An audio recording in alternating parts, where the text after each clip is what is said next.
Hi everyone, welcome to day 23 of 30 days before Halloween on Adams for the Love of Movie Picks. This time around the category is going to be fictitious serial killers using real people. Basically, just about anybody could be these serial killers. There's nothing supernatural about them. First one up is House of Wax. Basically, a bunch of teens come across a town that is run by a family that kills people and turns them into wax figures, basically. It stars Alicia Cuthbert, Chad Michael Murray, Paris Hilton, and Jared Padalecki. And I believe this is a remake. But yeah, super scary, super gory, great horror film. Next up is a personal favorite of mine, My Bloody Valentine. Now, this is a remake of, I believe it was a 1970s movie.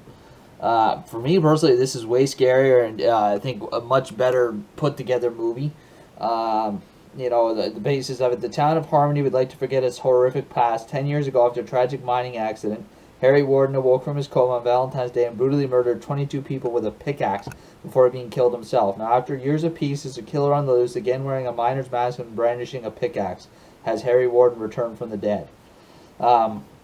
Super creepy storyline. Such a unique, like, just that simple outfit. Like, you wouldn't think, some dude in a miner's outfit would be terrifying, but you got the miner's helmet, you got like the gas mask that they wear, the outfit, the black coveralls, and then he's carrying that pickaxe. It's actually super creepy for such a, nonchalant kind of outfit. This movie here has got Jensen Ackles, Jamie King. It's pretty much the extent of the well-known actors in this one. Yeah, it's just a good all-around scare gore-fest kind of horror movie. You really like My Bloody Valentine. Next up on the list is Awakening the Zodiac. Now, this one is an interesting movie. So, it is about the Zodiac Killer, but it's not about the story or about the Zodiac Killer. It's a fictionalized movie to do with the Zodiac Killer. Basically, in 1968, one of the deadliest serial killers in U.S. history disappeared without a trace. His identity and cryptic messages remain unsolved for decades until now. After a fortune-seeking couple uncovers a 40-year-old film reel depicting two gruesome murders taken by the killer himself, they set out to solve the mystery and claim the $100,000 reward. But the situation quickly changes as the hunters become the hunted in this thrilling film starring Shane West, Leslie Bibb, and Matt Craven.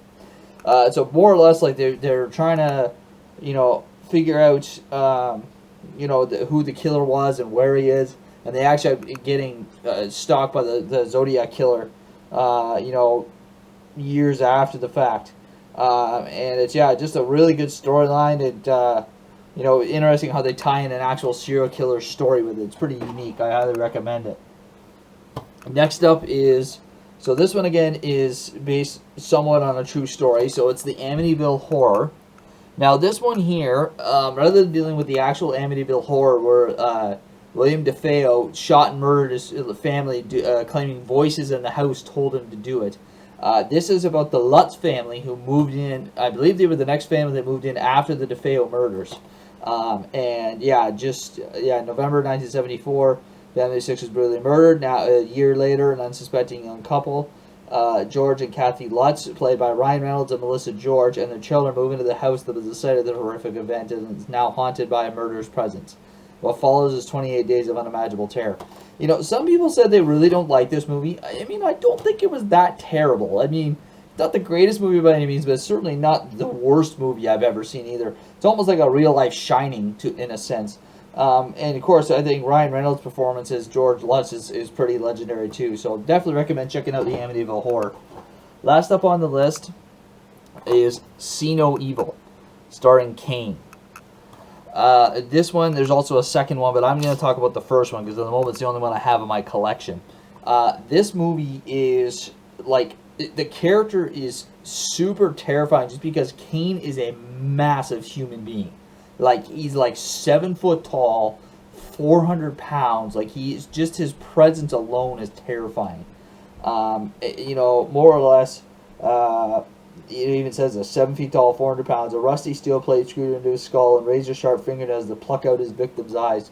Reclusive psychopath Jacob Goodnight is holed up in the long-abandoned Blackwell Hotel till 8 petty criminals show up for community service along with the cop who put a bullet in Jacob's head 4 years ago. You know, it's just, yeah, he's just a scary presence, just an interesting set in the old derelict hotel. I think he's about the only one I recognize in this movie, actor-wise. But yeah, great movie, unique character, and just really well done. So that's it for day 23, folks. Hope you enjoyed this category, and we'll catch you tomorrow night for day 24.